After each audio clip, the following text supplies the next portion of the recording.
Tá ótimo. Vamos dar início, então, a nosso mais um encontro das terças com urbanismo. Hoje estamos com a professora Fernanda Sanches, da Federal Fluminense, que vai nos falar um pouco sobre os arquitetos urbanistas e os ativismos. E passo a palavra, Fernanda, para você. Eu vou também pedir para os participantes, quem não estiver falando, por favor, desliga a câmera e o microfone. Eu também vou desligar, Fernanda, mas eu estou escutando. E quem quiser falar ou fazer alguma coisa, anota no chat, a gente vai pondo uma sequência depois, na hora de abertura do debate, a gente faz uma sequência de inscritos. Fernanda, é mais ou menos aquilo que a gente conversou, você fala, depois passa, as pessoas vão fazendo perguntas e a gente continua a conversar, ok? Tá ótimo. Então, tá ótimo. Eu vou desligar aqui, mas qualquer coisa eu estou ouvindo. Tá bem. Obrigada, Gislene. Obrigada a você, Fernanda. Então, pessoal, boa noite a todas e todos. É um prazer a gente estar aqui conversando e se reencontrando. Eu não sei se vocês sabem, mas eu fui aluna e me formei no curso de Arquitetura e Urbanismo da UFPR. Então, aqui, além de ser um encontro de pesquisa, um encontro de debate, é também um reencontro. É um reencontro emocionante para mim, porque eu estou revendo amigas queridas com quem eu percorri a minha vida de urbanista, a minha vida como pessoa mesmo, e também estou vendo estudantes, novos colegas em atividade ligadas ao CAU, e também filhos de amigas, agora estudantes de arquitetura, então a emoção é grande. Obrigada, né, a Gislene, ao pessoal do LAURB e ao curso e ao de pós-graduação pelo convite. Eu conversei com a Gislene quando ela me fez o convite e nós decidimos que seria interessante trazer para o debate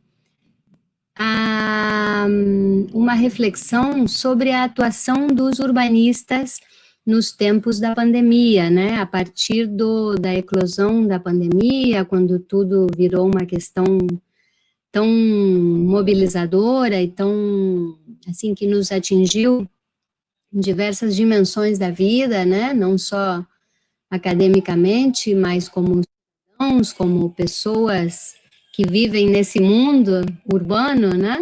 Como todas e todos nós. E aí eu achei que seria interessante compartilhar com vocês uma experiência a partir do que veio se passando numa articulação que nós fizemos desde os primeiros dias do confinamento, a partir do dia 18 de março, nós começamos o confinamento aqui, eu particularmente aqui, minha família, a partir do dia 13 de março. E aí uma amiga, colega da UF, professora Clarissa Moreira, assim, dentro de uma conversa entre colegas da UF, me convidou para uma rede que estava se formando nos primeiros dias do confinamento, que é uma rede que se chama Urbanistas contra a Covid. Essa rede inicialmente foi formada por urbanistas de várias gerações, mas todos do Rio de Janeiro ou da região metropolitana do Rio de Janeiro, e em poucas semanas a rede de urbanistas foi se expandindo e passou a ser, em cerca de um mês, lá pelo meio de abril, já passou a ser uma rede de caráter nacional.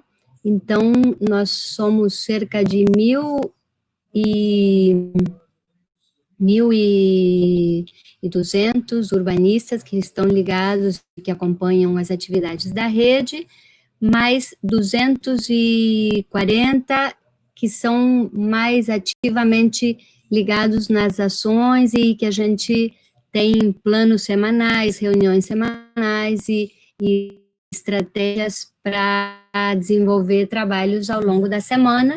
Nós temos reuniões aos sábados pela manhã e temos uma troca muito intensa num grupo de WhatsApp, Urbanistas contra a Covid, e também pelo Facebook. Então, o que moveu a formação dessa rede foi a possibilidade ou a vontade que muitas e muitos de nós tínhamos de fazer alguma coisa no sentido de transformar nossa profissão na esfera técnica e na esfera política numa possível ação territorial ou seja na área mais de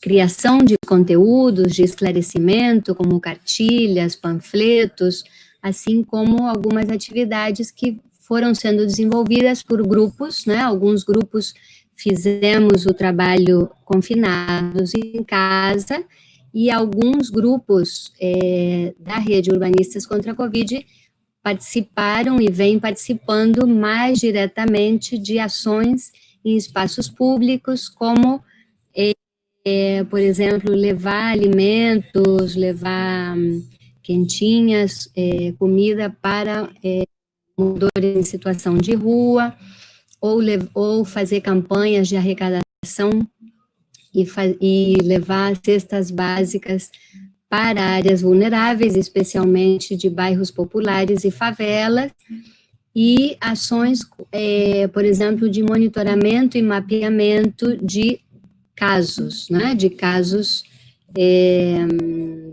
de expansão da pandemia e também de iniciativas de contenção da pandemia, né? A nossa percepção desde o início foi que as informações públicas, seja do governo federal, dos governos estaduais e das prefeituras, eram informações muito desencontradas, que mais confundem do que ajudam as pessoas comuns, né? E, então, boa parte da nossa ação foi também de gerar informação na própria produção de mapas, de cartografias que pudessem ser tornadas públicas para facilitar o acesso à informação. A experiência tem sido muito intensa, bastante motivadora, de participações que foram crescendo. Em geral, os urbanistas que participam são mais jovens urbanistas do que da minha idade.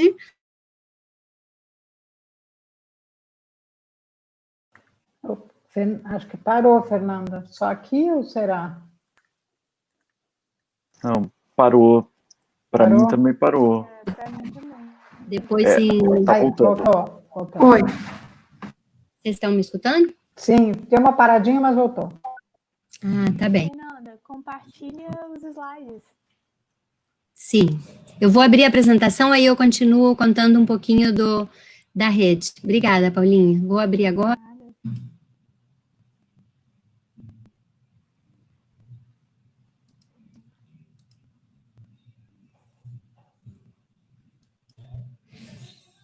Então, vocês estão vendo a apresentação?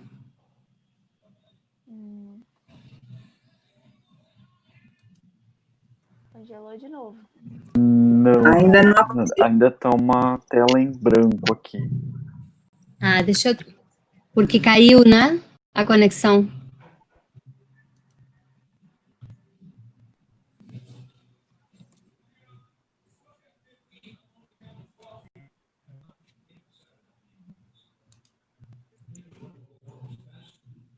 Só um minutinho, gente.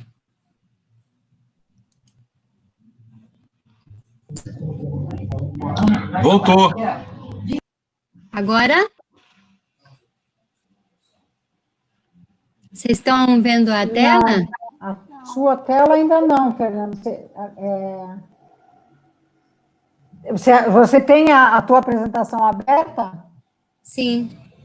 Então, E apertou ali no share? Não deu nada? Tudo embaixo. Pois é. Stop sharing, será? Eu vou sair, eu vou... Sai e põe de volta. Tá. Desculpem, gente, só um minutinho. Não, e sempre acontece isso, Fernanda. Vamos ver se agora aparece. Aí, deu. Quase. Deu. Vocês estão vendo abrir o primeiro slide? Sim, apareceu o primeiro. Sua fotinha. Tá ótimo. Então, pessoal, como eu estava dizendo, a rede começou no Rio, depois entraram colegas de São Paulo, aí foram se formando novos enredados e novos grupos em vários estados. No Paraná tem Curitiba, tem o pessoal de Maringá, Rio Grande do Sul, Santa Catarina, alguns lugares do Nordeste, Ceará, Pernambuco,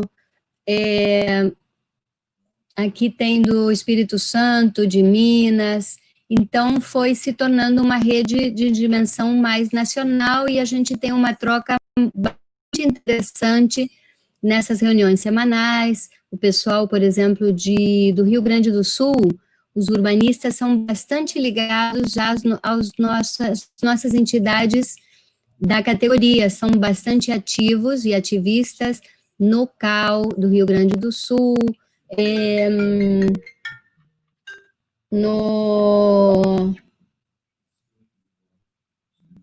no IAB, e então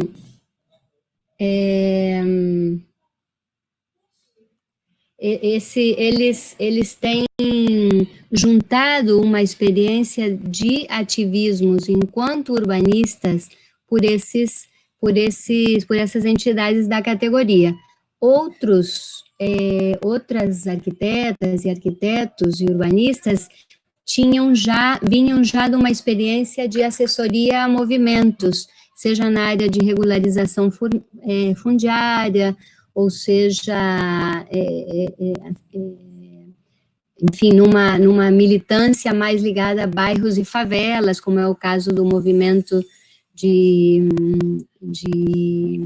luta de bairros e vilas que existe no Brasil todo e que tem um núcleo bastante importante em Niterói, no Rio de Janeiro. Então, diversos tipos de ativistas se juntaram para tentar fazer alguma coisa numa rede bastante horizontal, que as pessoas tinham origem em experiências bastante diferentes umas das outras, né?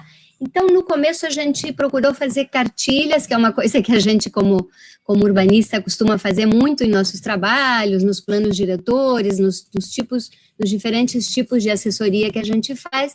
Nesse caso, essa foi a primeira cartilha que a gente fez no mês de março, com medidas de prevenção contra o coronavírus, né? Eu participei da parte mais de conteúdo mesmo, de selecionar e produzir textos bem diretos e bem objetivos, de cuidados tanto para quem precisasse sair de casa, quanto no interior da própria casa, né?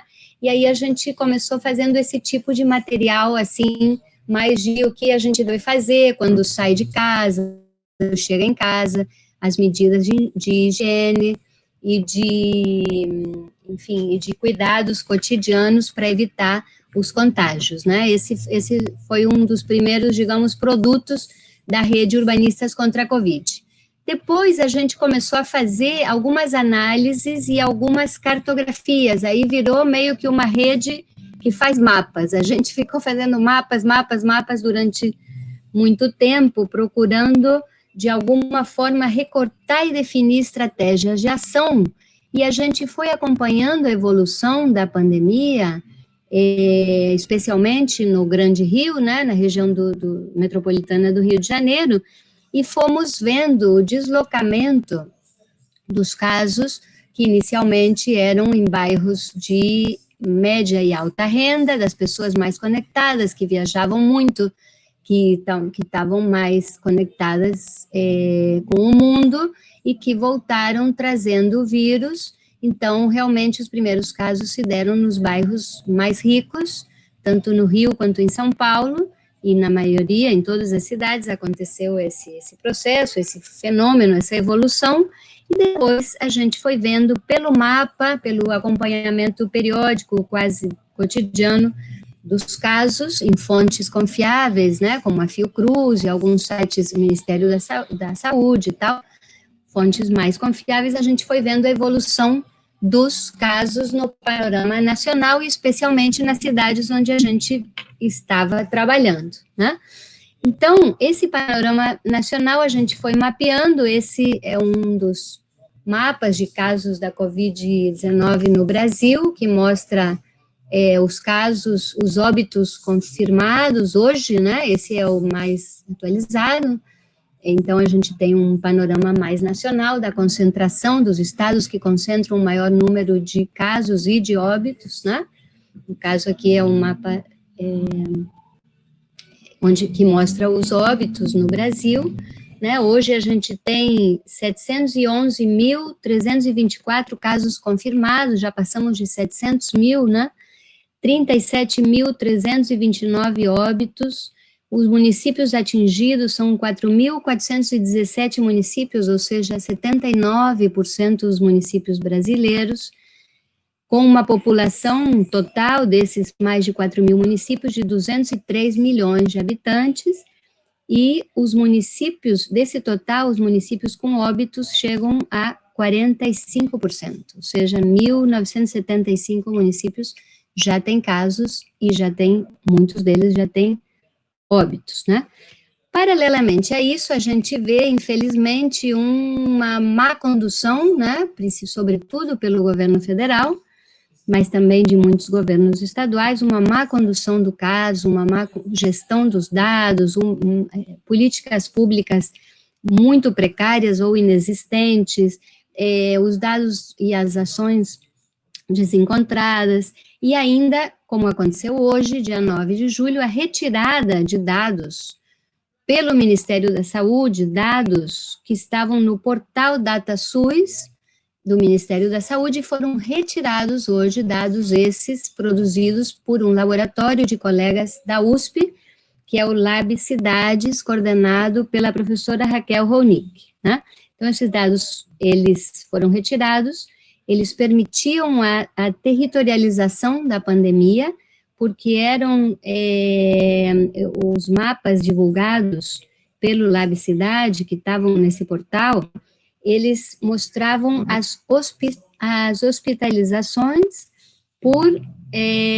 a partir dos CEPs. Então, qualquer pessoa podia entrar lá e procurava, por meio do seu CEP, quantas hospitalizações tinha na sua região, no seu distrito, no seu bairro, na sua rua, estava tudo lá, né? E esse dado, infelizmente, foi retirado hoje, né? Então, isso é bastante grave, né? Isso só corrobora uma constatação que a gente veio tendo ao longo desses já quase 3 meses, né? De que, como diz uma colega dessa rede Urbanistas contra a Covid, no Brasil, até o passado é incerto, né? Porque um trabalho de sistematização de dados que permitia uma visualização territorial de onde estão os casos, onde estão concentradas as hospitalizações, foi retirado pelo Ministério da Saúde, e a gente fica muito sem chão quando acontece isso, e realmente até o passado é incerto no sentido de que dados já produzidos, já sistematizados, já cartografados, sumiram, né? Sumiram do mapa, né? Literalmente. Então, isso é bastante grave na situação atual, né? Isso dificulta o acompanhamento por parte dos ativistas, por parte dos cidadãos em geral, né? Confunde a população e, principalmente, passa uma ideia que minimiza a gravidade da pandemia, o que é muito complicado, né? Então, a gente tem esses dados atualizados por município, eu já falei um panorama geral, meio por alto, né? Esse site Brasil.io é um site muito bom, são 40 pessoas também voluntárias que atualizam os dados, os gráficos e os mapas diariamente com fontes confiáveis. Então, aqui a gente tem uma atualização assim permanente, né? E a gente vê que, infelizmente, nos gráficos ainda estamos num crescente, né? Aqui a gente tem o total de mortes por coronavírus no Brasil, nos estados, a partir de 17 de março até ontem, e a gente vê que estamos realmente numa curva ascendente. A gente tem aqui o estado de São Paulo, né, com 617.849 confirmados, 40.295 óbitos. Aqui o gráfico de São Paulo, até ontem, né? E aqui a gente tem uma espacialização por distrito administrativo. Então, esse tipo de mapa que a gente produziu pelo Urbanistas, pela rede, nos ajuda a visualizar a geografia mesmo da epidemia, da pandemia, nas metrópoles, em qualquer cidade que tem, enfim, feito esse esforço, né, de cartografar. Aqui, por exemplo, em São Paulo, a gente já vê claramente nesse mapa que nas áreas mais ricas, como Butantã, Pinheiros, Morumbi, temos um menor número de casos e também um menor número de óbitos.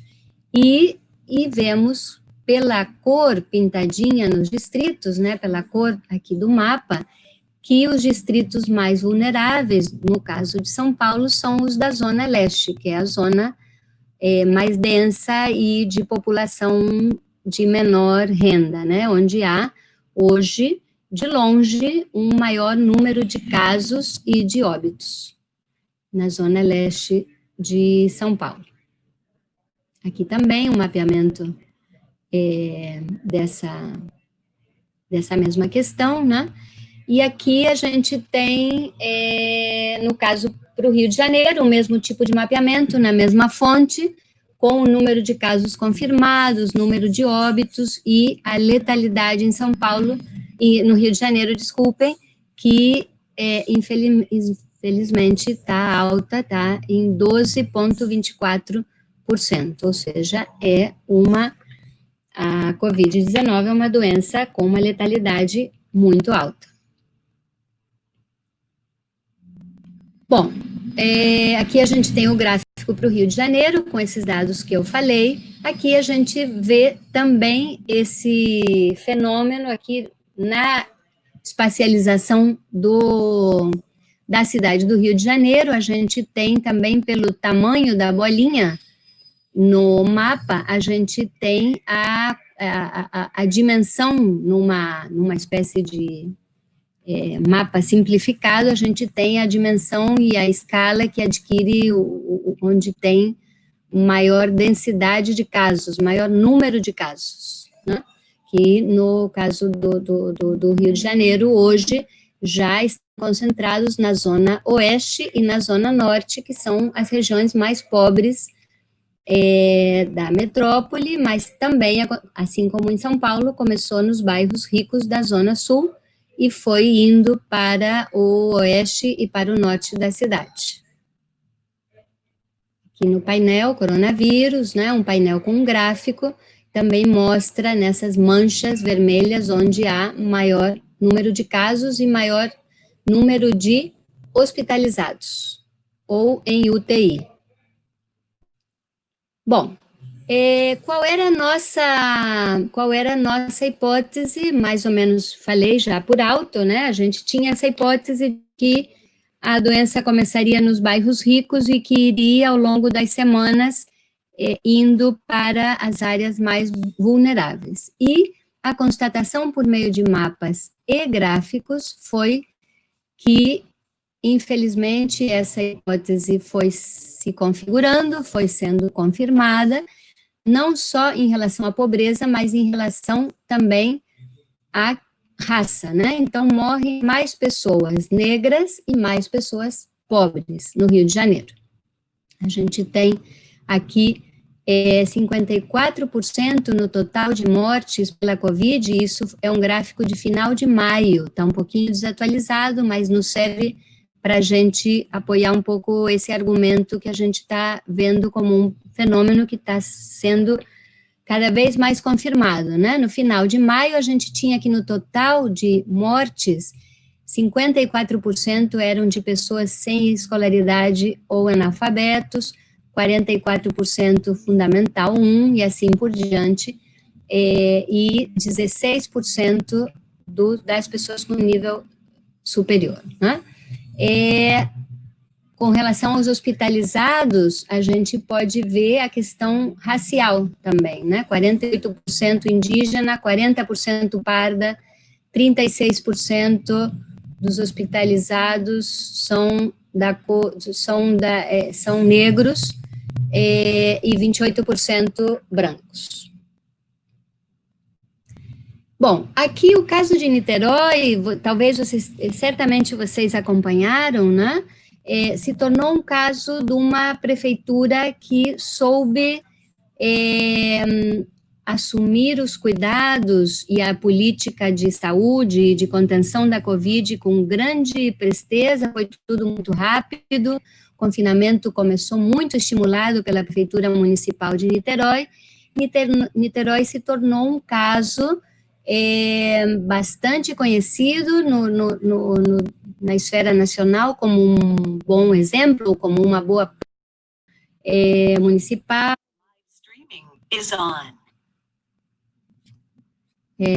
Prefeito Rodrigo Neves, e conseguiu-se com um confinamento muito estimulado, enquanto política pública estimulada também na condição de distribuição de renda, distribuição de cestas básicas, transformação de alguns hotéis em áreas de confinamento de pessoas idosas, uma série de medidas, higienização das ruas e, sobretudo, um estímulo a que a população saísse das ruas, saísse das praias e fechasse o comércio, fechasse em todas as escolas e tal, acabou que teve bons resultados no sentido da baixa expansão dos casos. Contudo, nesse gráfico a gente pode ver que, mais recentemente, a partir da última semana, a prefeitura, depois de um período relativamente longo na pandemia, que houve muito bons resultados, infelizmente, nos últimos 10 dias, a prefeitura de Niterói começou a flexibilizar e a preparar o retorno, muito em função de uma pressão muito grande, sobretudo do grande comércio e de algumas empresas, e a prefeitura acabou cedendo e argumentando com uma base de legitimação de que era um município onde a pandemia estava bastante controlada, e eles foram abrindo nos últimos dias, e infelizmente o gráfico já mostra nessa última semana, como a gente pode ver nesse slide, que já aumentou o número de casos no município de Niterói. Então, isso realmente é uma pena, porque vinha sendo um município reconhecido pela sua política de saúde em relação à pandemia, mas agora já, infelizmente, os casos aumentaram devido à flexibilização da quarentena. Bom, então, eu quero passar agora, nessa segunda parte, eu quero passar a mostrar para vocês alguns outros materiais e algumas outras ações que foram sendo conduzidas pelos coletivos ligados a urbanistas contra a Covid, para depois a gente conversar e debater um pouquinho sobre essas ações, né? Então, nesse slide a gente vê uma ação conduzida pelos colegas do CAU de Santa Catarina, que também participam da rede Urbanistas contra a Covid, que é uma chamada pública para projetos de enfrentamento à pandemia Covid-19. Então, é uma chamada pública relacionada à habitação de interesse social e ao ensino, pesquisa e extensão. Então, é o CAU junto às universidades da região. Aqui um panfletinho produzido pela Prefeitura de Maricá, bastante pedagógico, porque ensina, isso foi distribuído no primeiro mês da epidemia, e mostra nesses degraus, nesse gráfico, os lugares com maior risco de contágio, que no topo estão os próprios hospitais, depois o transporte público, os bancos, os elevadores, cinemas, academias, feiras, supermercados, restaurantes, consultórios, drogarias, vias públicas, veículos, e o lugar mais seguro é em casa, fica em casa, né? Bom, então é o seguinte, aqui eu vou passar um pouco aos casos que, para nós, pela leitura que a gente foi fazendo de experiências bem-sucedidas, apoiadas por essas redes, que, obviamente, a nossa é apenas uma entre centenas, né, de redes, talvez milhares, de redes de ajuda mútua, redes colaborativas, que partem, sobretudo, de movimentos sociais e da população procurando se proteger e procurando desenvolver ações solidárias na ausência das políticas de saúde públicas, né? Então, não é porque existam essas ações solidárias que as pessoas precisam menos das ações públicas, ao contrário, onde há mais ações solidárias da população organizada, há também maior cobrança para que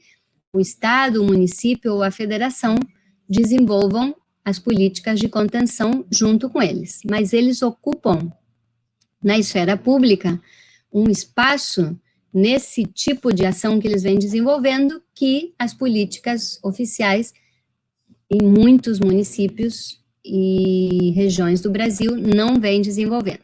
Então, um caso que para nós, desde o início, foi bastante emblemático é o caso de Paraisópolis, numa área de alta renda, né, da cidade de São Paulo, uma área que essa fotografia, o Tuca Vieira, é uma foto bastante conhecida, né, para nós do urbanismo, que é uma estampa da desigualdade de nossas metrópoles, no bairro do Morumbi, um bairro bem rico, onde há uma favela muito densa, que é Paraisópolis, né, do lado desse condomínio, com quadra de tênis, piscina, uma piscina em cada varanda, né, um condomínio de luxo do lado de uma área de baixa e baixíssima renda, que é a favela de Paraisópolis, que, por sua vez, é uma favela onde há diversos grupos, ONGs e grupos locais com uma grande e antiga experiência de organização.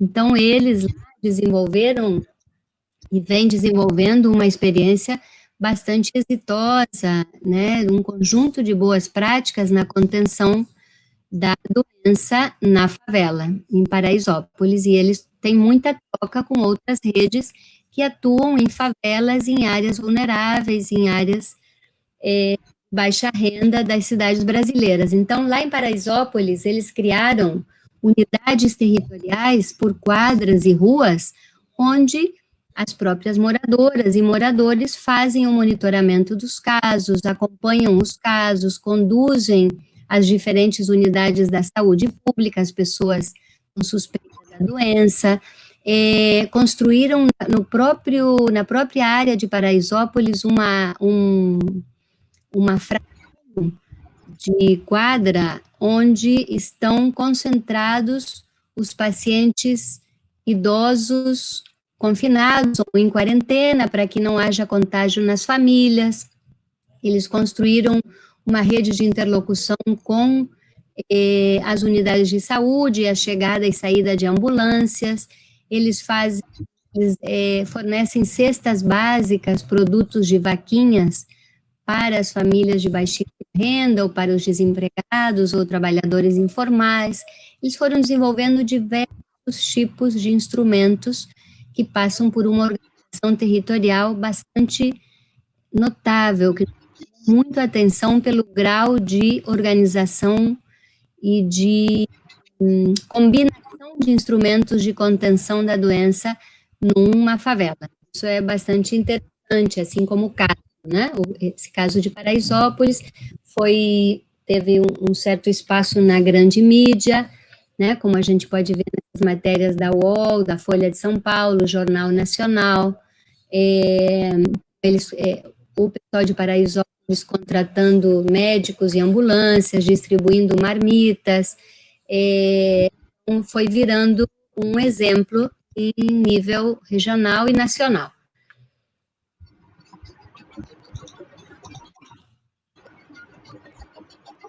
E também, por outro lado, as matérias mostram como a população organizada, além de procurar conter a expansão da pandemia em sua comunidade, eles permanentemente estão pressionando o governo por um incremento de políticas, pela expansão do número de leitos em UTIs e todas as políticas necessárias para o atendimento dos pacientes.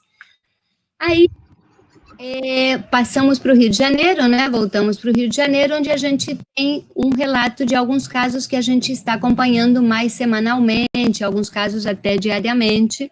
Um deles são as ações desenvolvidas pelo Movimento de Luta nos Bairros e Favelas, que é uma organização, um movimento social, que também ele atua em escala nacional, mas eu tenho acompanhado mais, nós temos acompanhado mais o caso da ação do MLB e até contribuído com as ações, com informações e até com as vaquinhas para a compra do material de higiene e cestas básicas, que são distribuídas em 8 favelas de Niterói. Aqui a gente tem moradoras, né, e crianças recebendo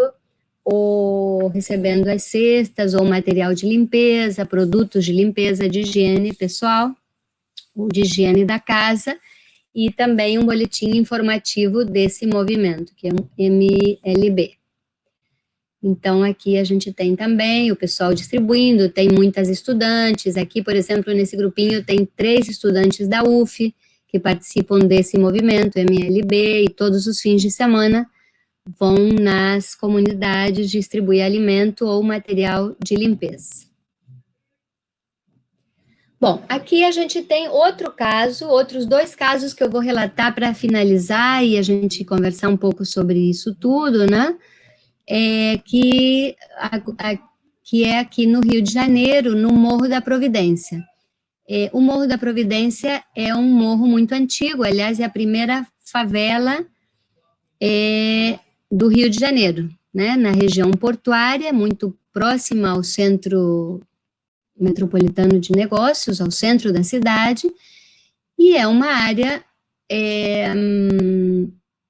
muito integrada com o projeto de renovação urbana Porto Maravilha, que se desenvolveu no contexto da cidade olímpica nos últimos 15 anos, né?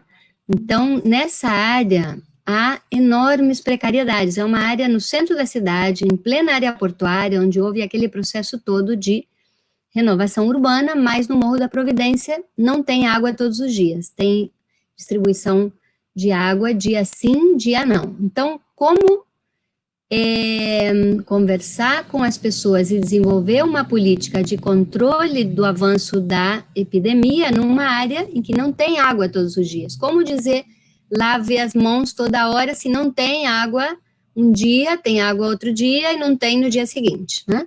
Então, por iniciativa de um grupo, de um coletivo, nesse caso não é ligado à associação de moradores, mas é ligado à nossa rede e também a outras redes de apoio, que é o projeto Pias do Bem, criado por um fotógrafo e ativista cultural da área do Morro da Providência, da favela.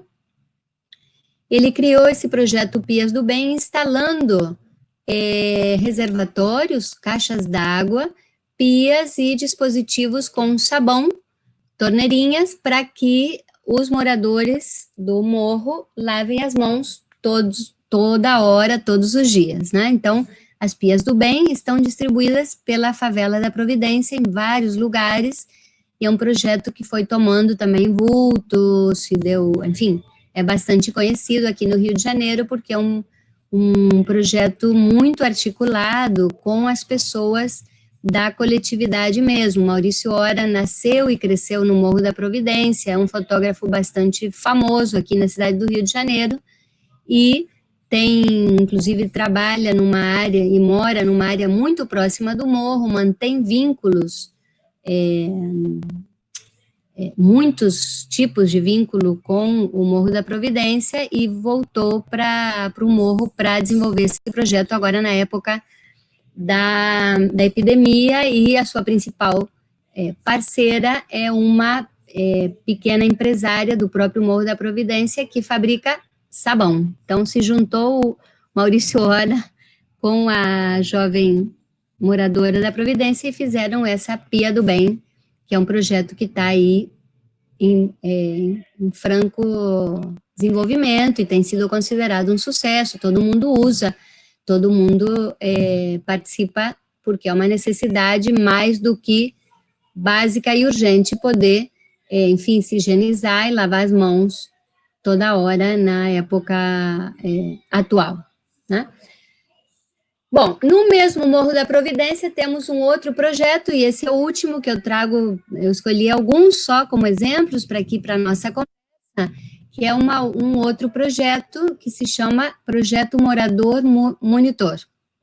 O Projeto Morador Monitor visa desenvolver uma teia de ações de monitoramento, na qual participam os próprios moradores do Morro da Providência. Então, eles, relacionados com algumas ONGs e redes de apoio da área portuária, assim como articulados algumas das grandes empresas dessa nova fase da renovação urbana da área portuária. Por exemplo, a L'Oréal tem um imenso edifício desses ícones envidraçados na área portuária, no projeto Porto Maravilha, e esse projeto Morador Monitor criou canais para estabelecer uma rede permanente de parceria com a L'Oréal, que fornece o material de higiene, limpeza para o projeto. Então, aqui vocês veem nesse slide os moradores em ação, todos protegidos, né, vão com seus celulares e fazem um monitoramento, um acompanhamento regular e sistemático de todas as pessoas e de todas as famílias, perguntando como é que estão de saúde, se precisam de alguma coisa, quem está sem trabalhar, se tem conseguido, enfim, ter o alimento e a condição de subsistência necessária, caso haja desempregados na família, sempre, infelizmente, tem havido, na atual circunstância, né? E fazem um monitoramento para promover ações de saúde para as famílias do Morro da Providência. Então, a gente tem aqui a Providência, o morro, né? Ali, já mais ao fundo, a gente vê uma parte do bairro da área portuária, que é uma área antiga, muito famosa, aqui do Rio de Janeiro, né? E os moradores aqui recebendo, enfim, as instruções e participando das qualificações para desenvolver de uma forma organizada e sistemática as ações de combate à epidemia no morro. Então, aqui também, os moradores que foram se engajando no projeto, recebendo informações da instrutora, discutindo como iam desenvolver nos dias e nas semanas seguintes as ações no morro, né?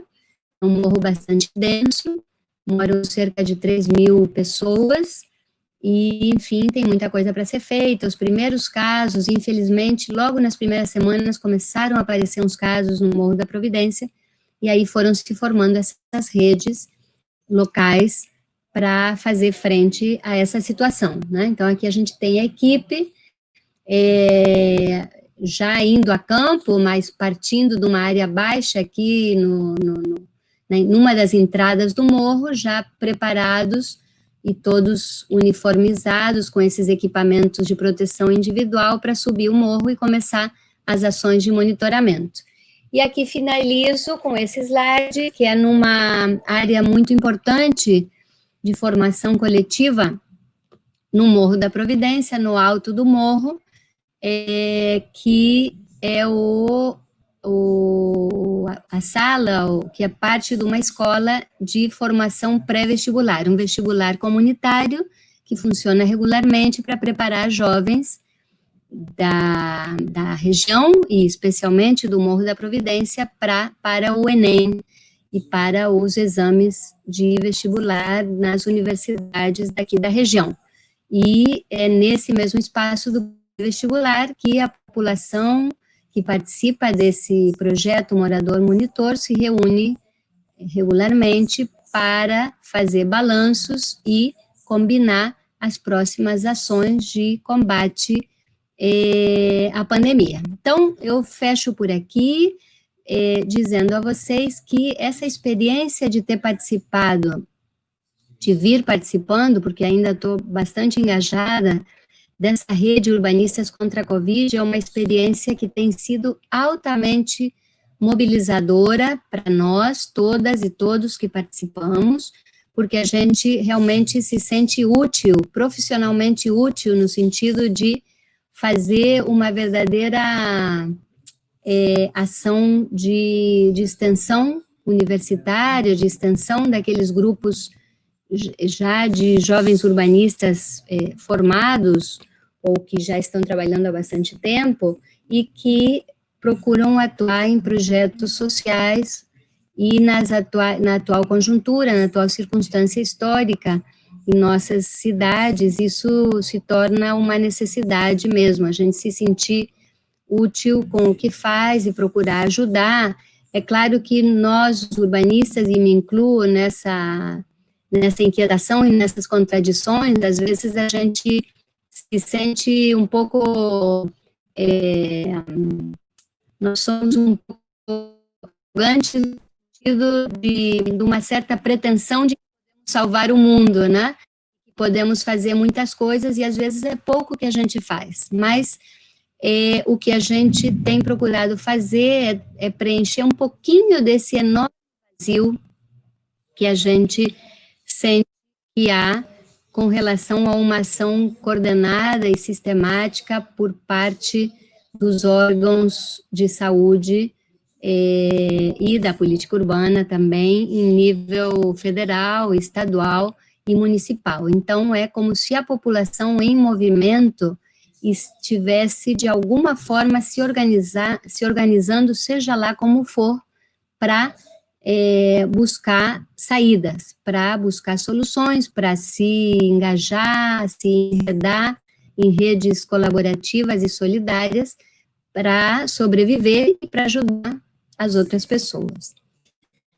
Então é isso, gente. Eu vou sair a apresentação para a gente ter...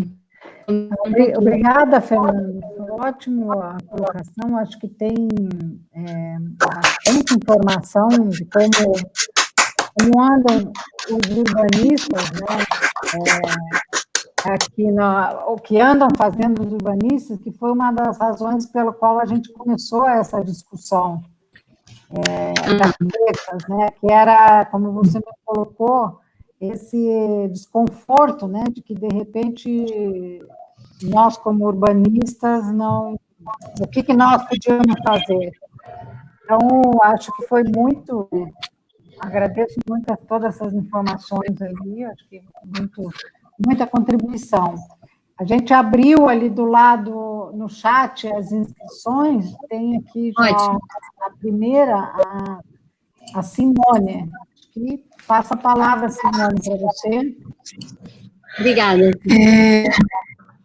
Oi, boa noite a todos. É um prazer poder estar aqui com vocês. E eu pedi também logo a palavra, porque, na verdade, eu também me comprometi com um aniversário familiar, eu vou ter que sair em breve da reunião, e esse aniversário é online, pela mesma plataforma,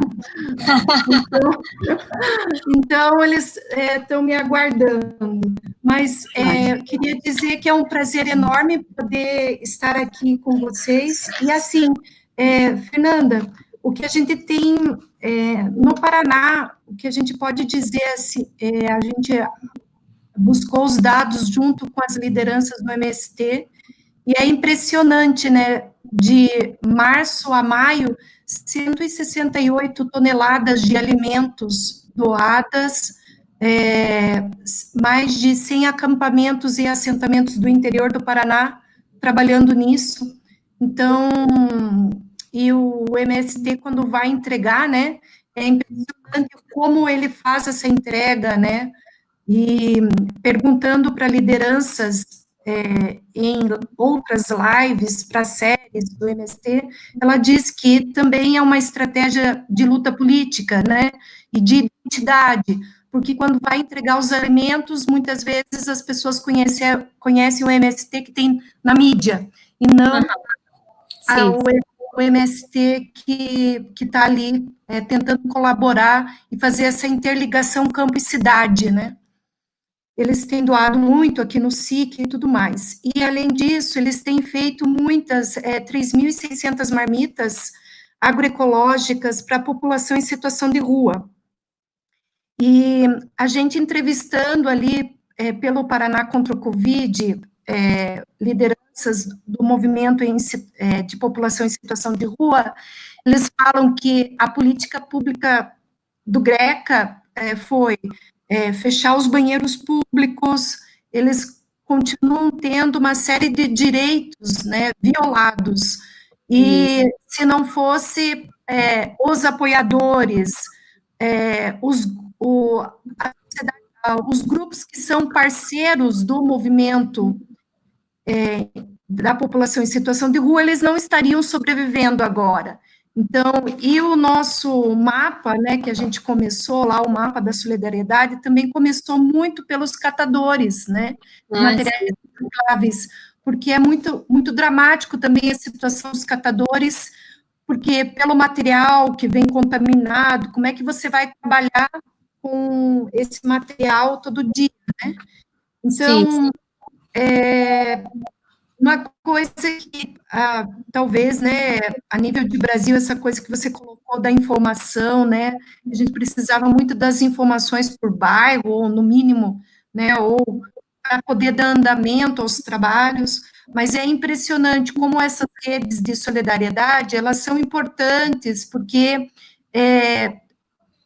são grupos organizados, né, a gente tem até, no nosso mapa, tem até o Juntos Somos Mais Arquitetos também, são escritórios de arquitetura que se agregaram também para atuações, e só que, assim, com o passar dos meses, tem se identificado que essas doações têm caído, porque, né, são muitos meses, né, a pandemia já está durando muito tempo, e essas doações têm caído. Então, a situação, de fato, para grupos sociais mais vulneráveis, né, a política pública não está chegando. E é impressionante também que a gente foi atrás dos planos emergenciais, e a gente chegou a encontrar um em Colombo, aqui no município de Colombo, mas feito pela própria prefeitura, tinha até uma distribuição regionalizada, mas como isso, por exemplo, a ação social em Curitiba não está organizada, né, o quanto a gente tem pesquisado para poder até fazer esse mapeamento das ações de solidariedade, como você tem dificuldade de encontrar, né, algo mais organizado por parte da política pública. Então, era só o meu comentário, se quiser. Obrigada. Como é que vocês querem fazer? Juntar um pouquinho comentários? Ou a gente vai dialogando? Como é que vocês... Acho que pode ir conversando. A gente tem feito assim, Fernanda. Alguém fala e você rebate. Conversa. Tá legal. Então, Simone, é muito bom ouvir sua leitura, suas notícias das ações, né, em Curitiba e no Paraná, na região. Muito interessante esse dado, essa percepção. A gente tem também aqui em relação a alguns movimentos em São Paulo, em relação ao MTST também, né, você está trazendo esses dados ligados ao MST, né, e a sua as suas ações com relação a marmitas, com relação às toneladas de alimentos, aos acampamentos. É muito interessante ver como as ações também estão bastante relacionadas com os movimentos que já têm uma história de lutas, né, de lutas urbanas, de lutas no campo, né, e como eles também abraçaram essa causa pela vida, né, no sentido de promover ações envolvendo a contenção do vírus, e também essa escolha estratégica, essa escolha política mesmo pelos grupos mais vulneráveis, né? Você falou nos catadores de papel como um grupo social com a situação de maior vulnerabilidade ou de mais camadas sobrepostas de vulnerabilidade ou de possibilidades de adoecimento. Aqui também na rede Urbanistas nós começamos as ações, essas cartilhas, as marmitas, um conjunto de ações de levar cestas e material de higiene para o sem-teto da área central do Rio de Janeiro, que cresceram muito nessa época da crise. No Brasil, esses últimos anos, tem muito mais moradores de rua, né? E com o fechamento do comércio, com a parada de atividades nos primeiros meses, eles ficaram ainda mais vulneráveis, porque eles não têm nem a quem pedir comida, nem a quem pedir alimento. Então, realmente, a situação ficou muito, muito grave e dramática, e as ações também foram conduzidas, além das ações orientadas para as favelas, as primeiras ações, e até hoje, um dos principais eixos de ação tanto do Urbanistas contra a Covid, quanto dos movimentos sociais que participam diretamente das ações, tem sido grupo identificado como o grupo de maior necessidade de ações, esses moradores em situação de rua, né, o sem-teto. Então, nisso, a gente, enfim, o seu relato me traz também muito contato com o que acontece, assim, com as definições que a gente foi tendo aqui nas primeiras semanas, né, de onde agir e como orientar o trabalho da rede para as populações e os territórios mais vulneráveis, né? Ok. Mais alguém aqui? Carol. Eu. Só que vocês me avisem, porque minha conexão está bem ruim. Ok. Tá dando para escutar? Sim, tá dando. Tá, então eu não vou abrir a câmera por isso. Tá. Fernanda, boa noite. Foi ótima seu debate, sua fala, porque aponta uma série de questões que a gente tem tentado lidar aqui por uma plataforma que tanto a Simone, quanto eu, quanto outros pesquisadores aqui de Curitiba compõem, que é a plataforma PR contra o Covid. Uhum.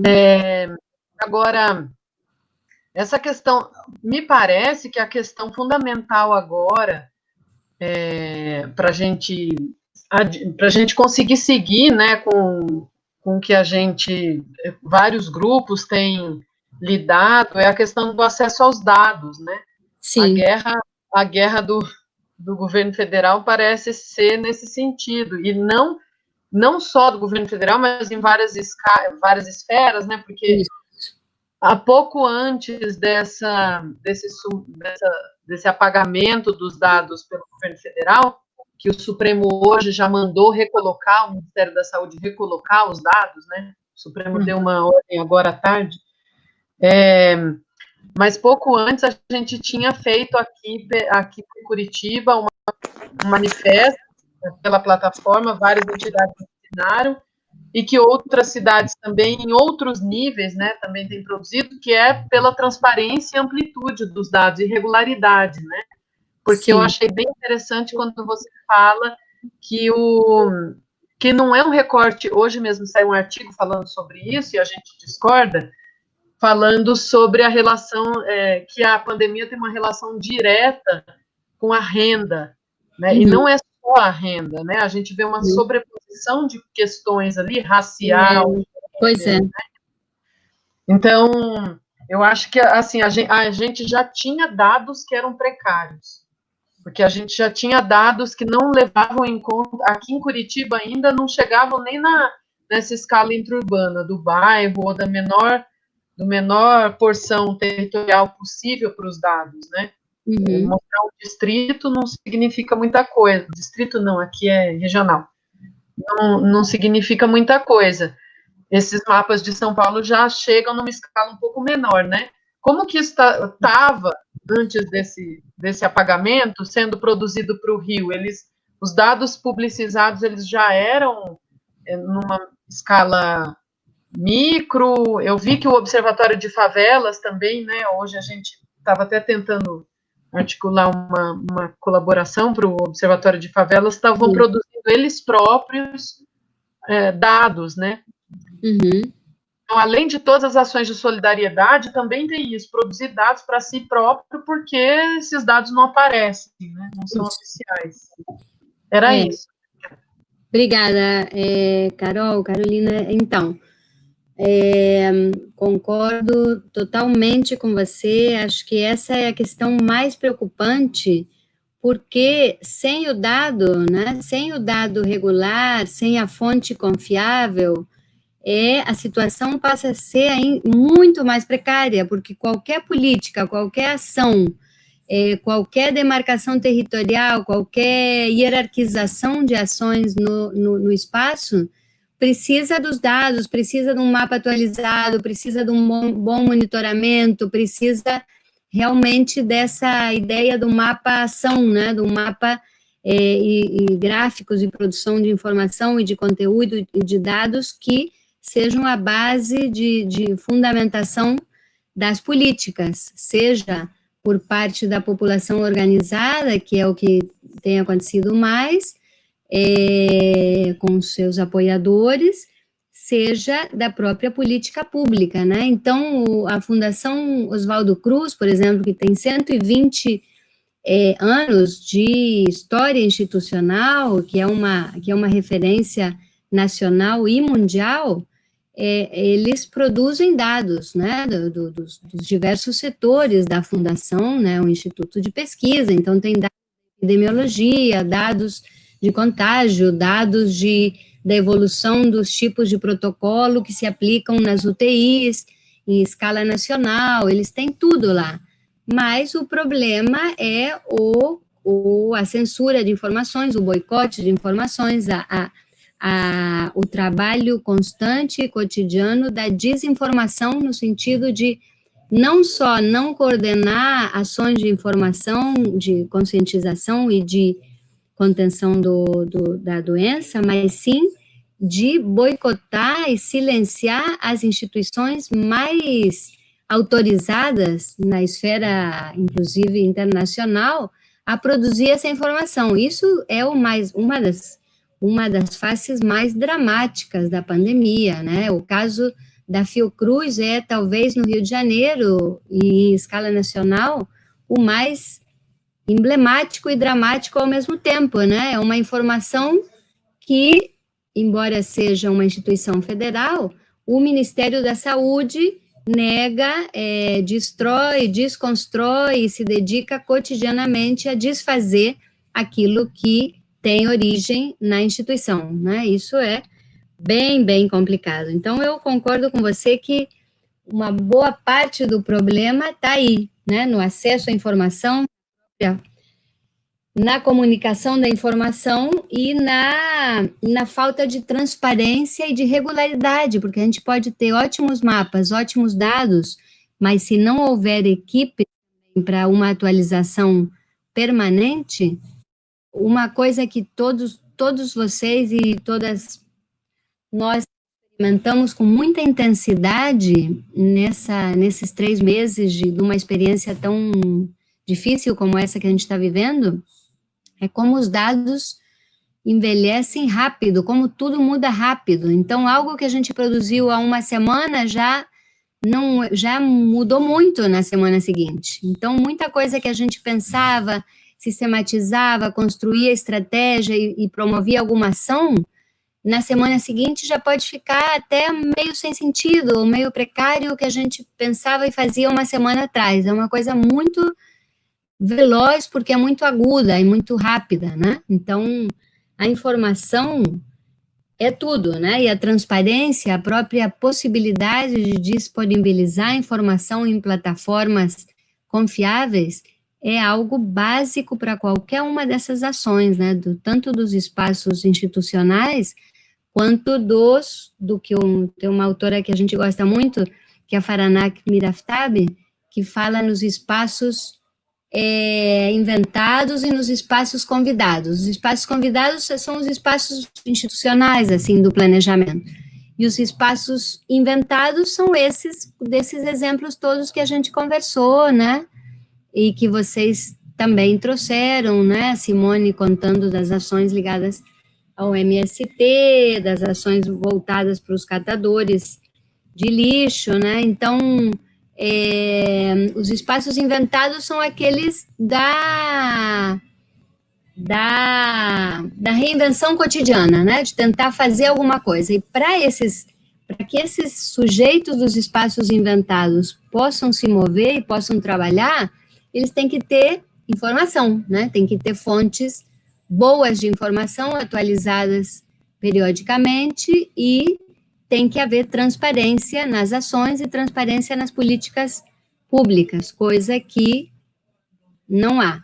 E quando há uma intenção, por exemplo, por parte de instituições de pesquisa, como é esse caso desse laboratório de São Paulo, do Lab Cidades, que forneceu mapas e informações, fornecia diariamente para o DataSUS, o Ministério da Saúde disponibilizava, e a partir de um certo momento aquilo passou a ser um problema para um governo como o nosso, e bloquearam. Agora você traz a boa notícia de que o Ministério Público já reabilitou essa base de dados, que tem que voltar a operar essa base de informações do DataSUS, mas a gente não sabe como isso vai acontecer na prática, né?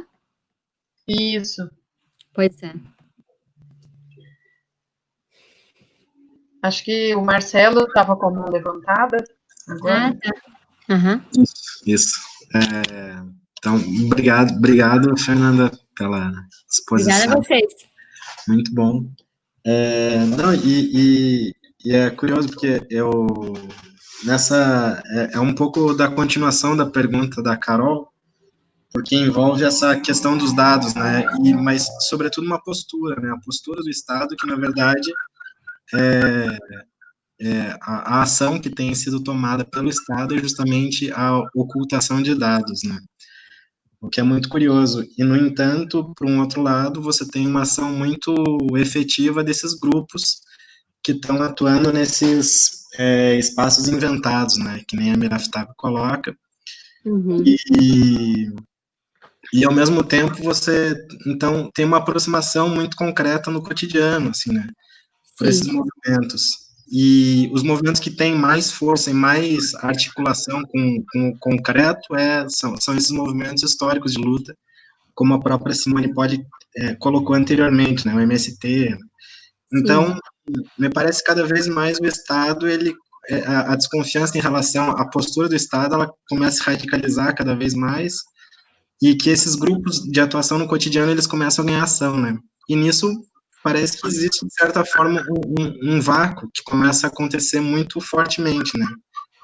E é nesse sentido que eu fico pensando, né, os dados que a forma de dados que a gente tem construído, como dados muito amplos, assim, será que eles ainda são eficientes para a gente, enquanto produção de planejamento e para pensar a cidade, ou será que já não chegou a hora da gente pegar dados mais concretos, diretos do cotidiano, assim, por outras formas de ação? Acho muito boa essa questão, né, para a gente refletir bastante, né, Marcelo? Eu acho que tem muitos instrumentos que nos são úteis e que a gente está muito acostumado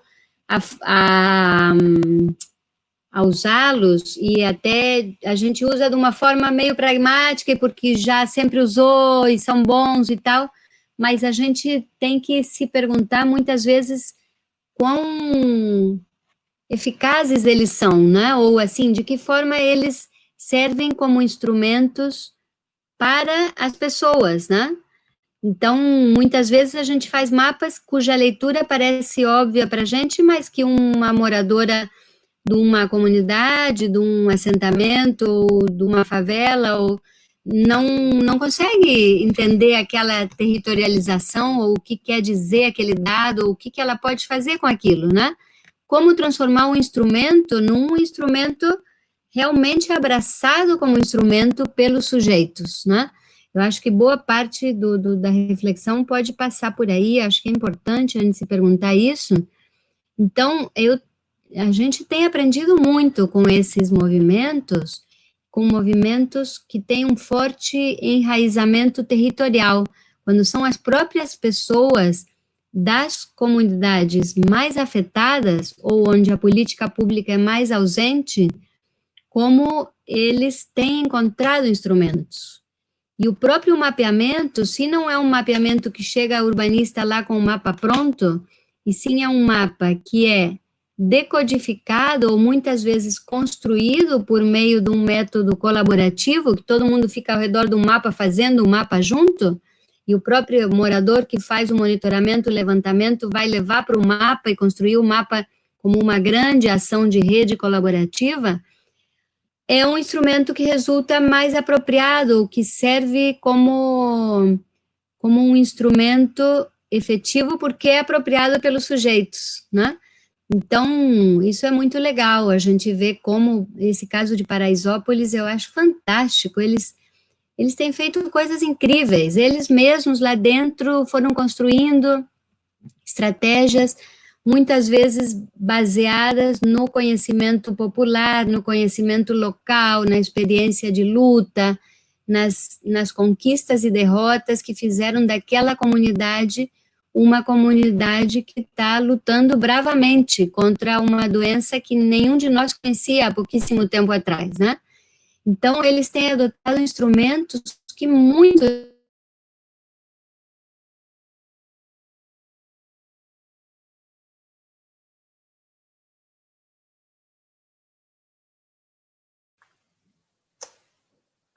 Pena. De novo. Voltou. Ah, fugiu um pouquinho, né? Tá um pouquinho ruim a conexão, né, Giz? Então, é muito fantástico ver como eles utilizam instrumentos e, ao mesmo tempo, criam instrumentos novos e disponibilizam, que é muito bonito ver como as experiências de sucesso, de base local, muitas vezes atravessadas por movimentos que já estavam lá dentro, que já atuavam lá dentro, como a Simone estava trazendo, né, essa reflexão, como eles gostam e precisam atuar em rede e colaborar, mostrando a sua experiência e ensinando aqueles que estão começando a se organizar, ou aprendendo com a experiência das outras pessoas, dos outros lugares, né? Então, é muito legal isso que você fala dos instrumentos, porque eu acho que é importante mesmo a gente fazer essa reflexão de como a gente sabe mobilizar instrumentos como arquitetos urbanistas, mas também como nós somos, às vezes,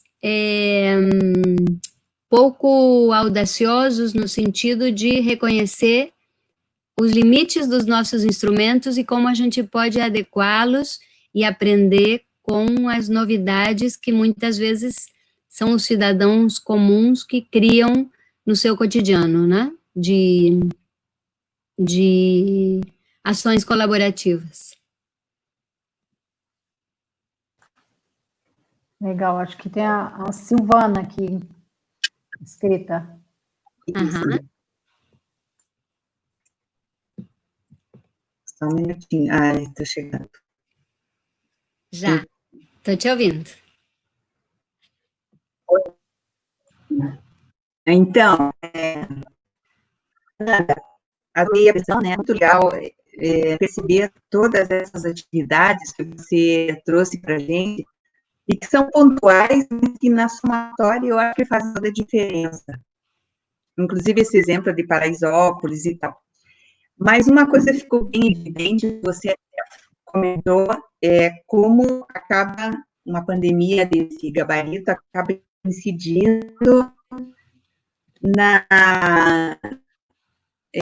mais exatamente os negros e pobres, né? Os gráficos mostraram isso, de acordo com a escolaridade, raça, enfim. Aham. E na ponta do iceberg da pobreza se encontra, você mesmo comentou, da população de rua, o sem teto, Uhum. e você poderia contar um pouquinho do que foi a experiência de trabalhar com essa população de rua? Qual foi a logística para chegar nessa população? O que a população trouxe? Se teve uma resposta imediata? Como é que foi isso? Uhum. Então, é um desafio enorme para nós querendo fazer a coisa certa, né? E para eles, né? Nos entenderem, confiarem e construir canais de comunicação que permitissem até conhecer as pessoas, atuar minimizando o risco, inclusive para os que vão a campo, né? O risco é sempre muito grande, né? São jovens estudantes ou profissionais que estão indo mesmo no campo, né? A gente fica trabalhando muito, mas trabalhando numa situação de conforto dentro de casa, né? Mas o que os colegas relatam é que a relação tem sido muito comovente, muito boa, né, com o sem-teto, que foram estabelecidas desde o início, desde as primeiras idas com as quentinhas, né, com as marmitas, estabelecidos canais de confiança entre os ativistas e elas e eles, né, que eles entendem. Uma dúvida que a gente tinha, Silvana, era quanto à eficácia, por exemplo, de cartilhas, coisa que a gente desenvolve com muito mais desenvoltura num processo de planejamento numa favela ou num processo de planejamento numa pequena prefeitura, em que você faz ações públicas de comunicação para chegar nas pessoas. Mas a gente ficava pensando, poxa, será que vale a pena imprimir, ir lá numa gráfica do centro, correr risco para imprimir essas cartilhas que a gente ficou se dedicando a fazer 4, 5 dias direto para que elas comunicassem as ideias principais, com palavras simples, sem recorrer a essa língua franca dos urbanistas, que muitas vezes só comunica entre nós, né? Então, isso foi uma experiência bem legal, porque a gente percebia que, por exemplo, na instalação de pequenos módulos na área central com pias, que a gente também fez isso aqui no centro, não só na área lá do Morro da Providência, a gente sempre deixava as cartilhas, e quando eram levadas as marmitas, ainda são levadas as marmitas no final da tarde, nas jantinhas, né, a gente continuou levando e distribuindo também esse material de informação de cuidados. Então, é complicado, porque as próprias pias são um risco, né? Os próprios módulos são um risco, porque são com superfícies onde as pessoas podem se contaminar, até usando a própria torneira para lavar as mãos, né?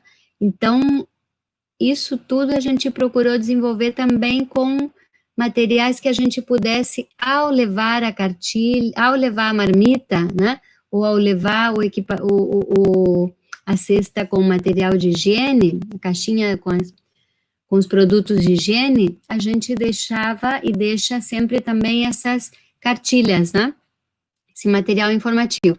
E é interessante que quando a gente volta conversando com as mesmas pessoas, os relatos é de que há, sim, entendimento, o material, às vezes, um lê e passa para o colega, então eles estão sabendo associar a informação com algumas medidas possíveis, né, sendo que há tantas situações de vulnerabilidade no sem-teto, mas algumas medidas possíveis de cuidados, né, de higiene, de cuidados, e operacionalmente, nesse contato com o sem-teto, claro, muitas medidas de cuidados que a gente fez uns videozinhos para a própria distribuição das marmitas, né, mantendo o distanciamento entre nós e eles, ao mesmo tempo, um contato a 1,5 metro, 2 metros de distância que permitisse uma conversa, então há algumas rodas com esse distanciamento, algumas conversas antes da distribuição do alimento, de como é que estão indo as coisas, onde é que eles ficam, como é que eles fazem para manter os cuidados de higiene e tal. Então, mas a situação é de grande vulnerabilidade, muito dramática, eles contam relatos de que eles não têm com quem falar, quem pedir, nem é quem pedir esmola, nem porque durante muito tempo o centro ficou uma área erma, onde não passa ninguém, então há relatos de situações muito penosas e muito dramáticas, de extrema vulnerabilidade, inclusive de violência, de assaltos às poucas pessoas que passam, e diante do desespero mesmo e da extrema precariedade, né? Muito, muito dura a situação dos sem-teto. Ok. Fernanda, obrigada. Imagina. Estamos chegando no nosso teto. Opa, é mesmo. Agora que eu vi. Sei se alguém mais teria alguma colocação. Se não, vamos encerrando. Eu agradeço muito, Fernanda. Acho que foi muito bom. Agradeço também, Gislene, todos vocês, todas e todos.